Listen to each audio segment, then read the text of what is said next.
दीदी तनी फोनवा ले लो।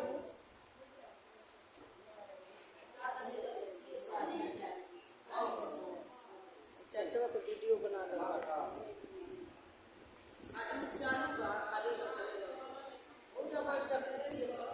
हो जा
आगे वाला भी प्रारंभ बनेगा।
लड़का एमएससी पीएचडी पढ़ ले आ लड़का के पास टीचर ना रहे तो काम होई बिना कागज के कोनो काम होई केतना बड़ा जिला ऑफिस में जाके पढ़े लेकिन उन लोग नहीं चाहे पढ़े के पास सीट लेके आओ तो हम जान की पढ़ा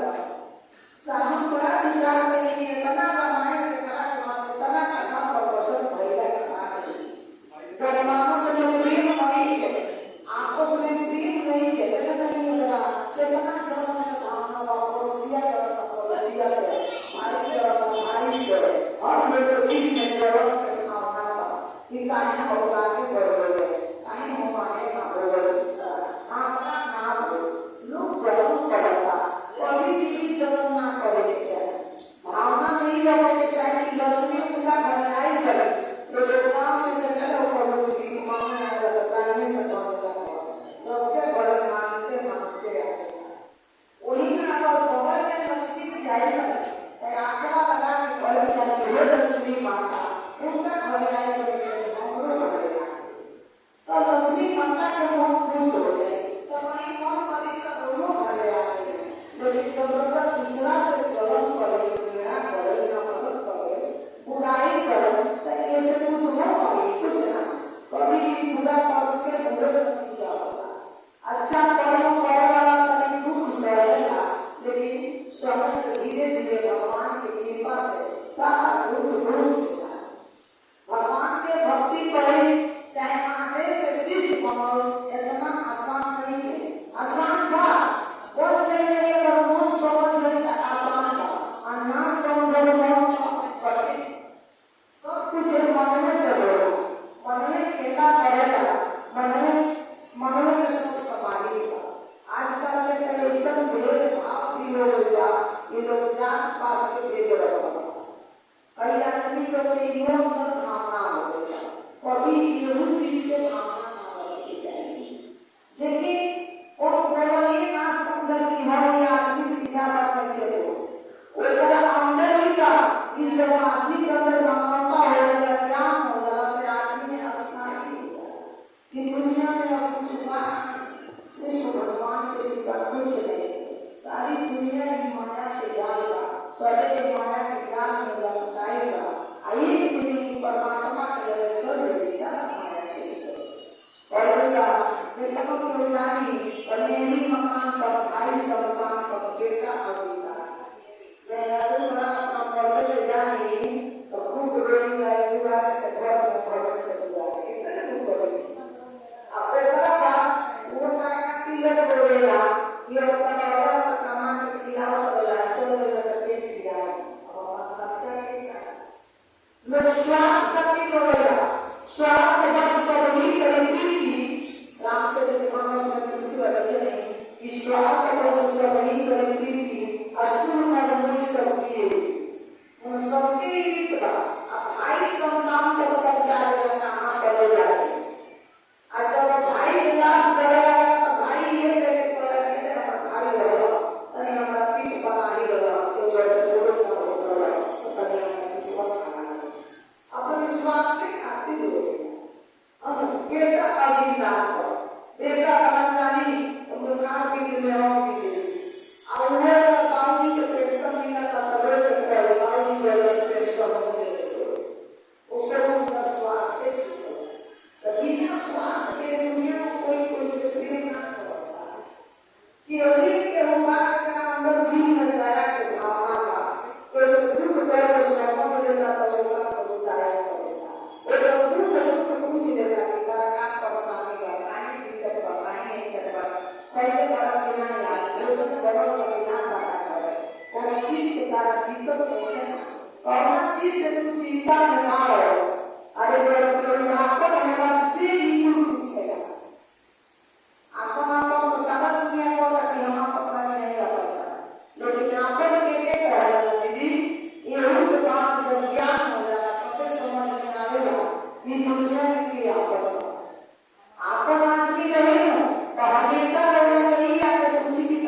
पुराण में लिखा था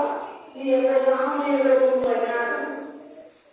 उनको मैंने महादेव से बड़े प्रेम करते हैं उनका पति को अपना मालिक के हमेशा कहो कि वो महादेव जी के माने महादेव जी के गुरु माने वहाँ का बड़ी दया करे कुछ ना करे तो दया मांगा तो कल्याण हो जाए। तब कहा है ये गाँव में कहावत सुन लगा नदी में आलू हमने कदम से तो बस आँखा बीत जाए लगाया टीका तू ही महादेव जी के वजन भाव हमारा सत्ता करना लागी और तुम पर तो फिर से आना हमें ये बताई दीदी अगर ये पानी भी बने चाय पानी भी बने या नहीं भी बने तो कितने आई कि आत्मा पर जरा और विश्वास आपन पर ही पालन करे जे जो पर मेरी बनी दूसरा का नाम ले सकता है बाबा के साथ ये तो घरवाले का पहला उलियाए का की पटली करे तो पति करे ना आपन पर ही पालन करे जस बनी का सब्र होगा था नरक जाए तो क्यों आपन को भी नहीं भुगत पड़ेगा बड़ी मनो प्रयास करी के महादेव के सेवा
लड़की के बोला के माला दे के जयमाल ये जगह को लगा है जो भी हमारा फेमस भी हमारा और हमारा पहली के तोड़ने वाली है लाखों जजीर के टूट के खूब रो चार टोपी वाला के दस लेकिन हाथ लगे आपको दिन से खाइए के छोड़ राजस्थान पानी की हमारा हवा का दुकान पर तो भी खाना हो जो के बेचारा आलू का बेचारा ने हमको पता नहीं खाते कि हमारा पता नहीं क्या करे सारा के साथ कोई में अभी माना लेके नौकरी घूमे तो कोई में कहानी की भक्तिया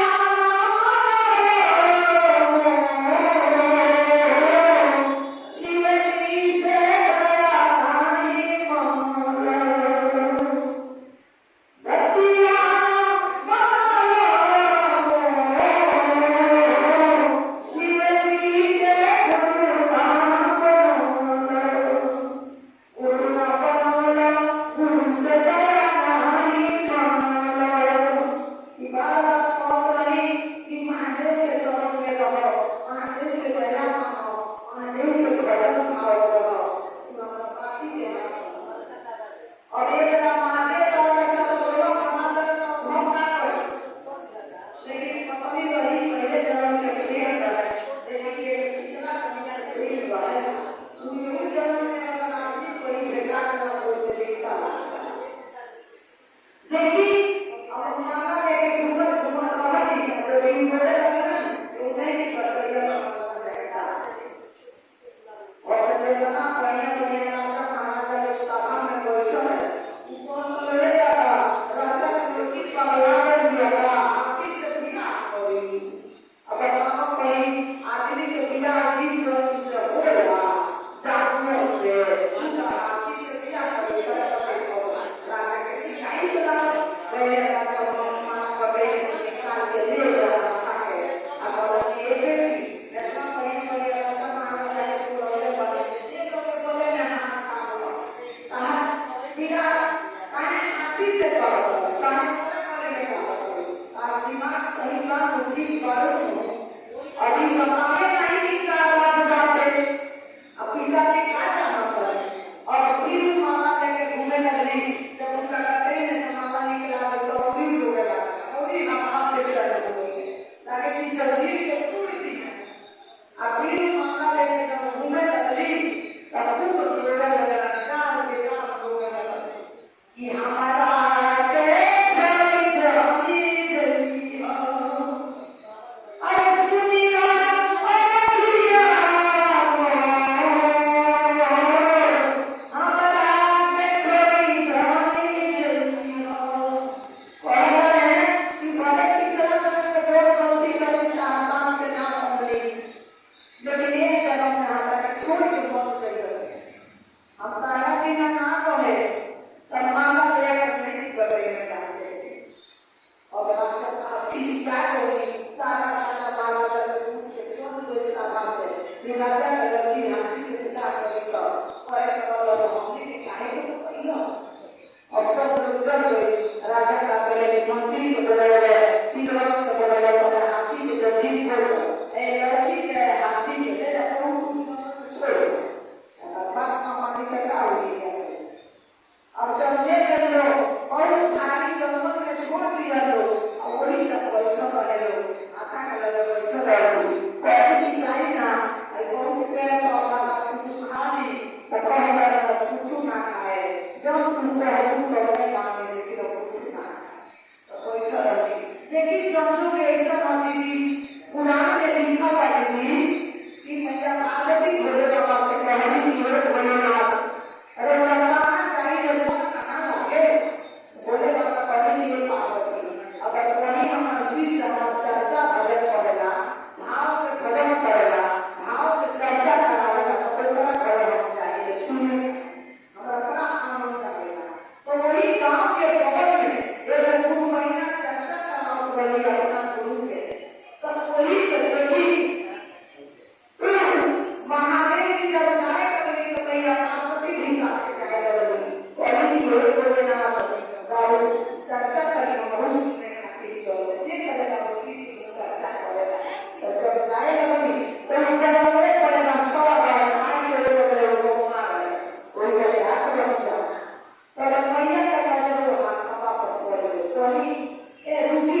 दबा